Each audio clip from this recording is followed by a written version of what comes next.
What's the crap, boys? Boston wins again at home. Kind of expected. It's like we're at this point in the series where it should be like going to 6. Should never have been 3-0. But the Celtics look good.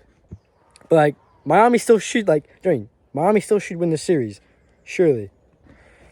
To be honest, ever since they went 3-0, Boston has looked locked in.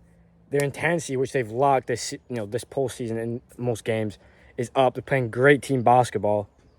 Like, the way the Celtics have been playing these past 2 games have been the Celtics that people have been calling the favourites since the start of the year, when they were the first seed majority of the start of the year and entering the playoffs.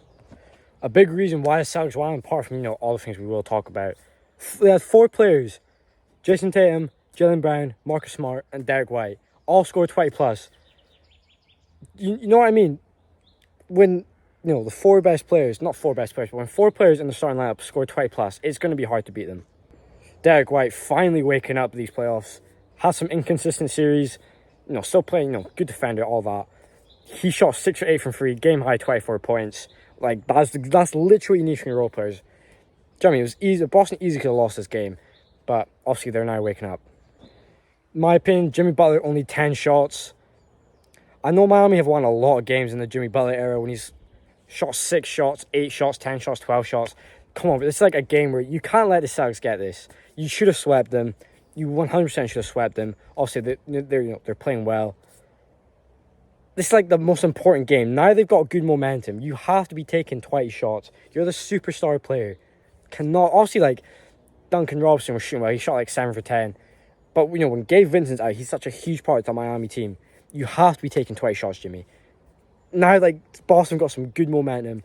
They probably believe they can win this series now, which is crazy we're even here. I literally made a video. Check it out. The finals is set. It's not now. Obviously, we all know Boston are one of the best 3-point shooting teams. They're a team that lives and dies by the 3. Their record when they shoot 40% plus. They've lost. It's an insane win percentage. I'd say at least 80%. And obviously, when they shoot under, it's like probably under 30 or 20% winning percentage. They shot 41% tonight. They shot over 40, I think, last game. They're going to win the games. Miami, did shoot the ball quite well in general. But, when Boston are just shooting lights out from free, all their best players are shooting from free as well. What they're doing well, they're attacking the basket more. Attacking the players, making their shots from there. But also kicked it out. They made a lot of open shots, which they've not exactly been doing. Those threes were falling. That's just going to give them the win. That's the way the Celtic team is constructed. Their defense, their physical defense, costed Miami 16 turnovers, putting a lot of pressure on the ball handler because, they don't have a lot of good dribblers. Like, that's a lot of teams don't actually have that many good dribblers considering they're NBA players, but, it is what it is. Side note, look at this B just chilling, bruv. Look at him right there. Damn. But yeah, the Celtic players were thriving off that crowd, that racist Boston crowd. I'm not even gonna bring up what like a Celtic fan shouted at Jimmy. Fuck that guy. I'd beat his ass, bro. No cap. Boston was just bringing that huge intensity. Marcus Smart was obviously leading the way with the intensity, thriving off the crowd, diving through loose balls, playing aggressive but smart defense. The Celtics can be one of the best defensive teams if they want to. Obviously, with Udoka, they were probably the best defensive team. They were definitely up there. That's why they made it to the finals. Now, when it was 3-0, they were saying, don't let us win this game. Don't let us win this next game. Now it's 3-2. Miami, obviously Jimmy was smiling. They love to make a post about that, but, who cares? Jimmy smiling. Miami, if you're Miami, you're still calm. You won the first 3 games. Defend the 3 well.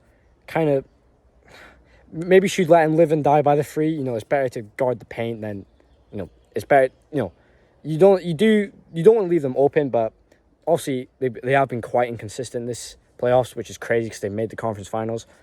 So have Miami, not really. This series has been kind of showing it. Now it's anyone's series. This is anyone. I will not be shocked if Boston wins this, but I've still got Miami in 6 or 7.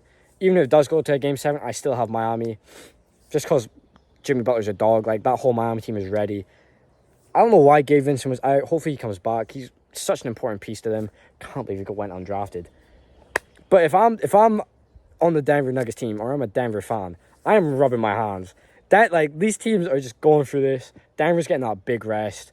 If it does go to a game 7, I think it's May 30th, May 29th, They got like 3 days to prepare for the finals, 2 days. Bro, like, I'm probably picking Denver in 5 or 6. If against the Celtics, I'm picking Denver in 5. Against Miami, I'm saying Denver in 6. But like I said, these playoffs have been quite unpredictable, so it'll be anyone's game. Like I said, how do I think the series is going to go? I'll say Miami in 6. They're going to close it out in South Beach. Who knows, though? I'm here. I'm neutral on this. I do want Jimmy to go to the finals. I think, regardless, if Jimmy goes to the finals, I think he'll solidify himself in the Hall of Fame. We'll see, though. We'll see.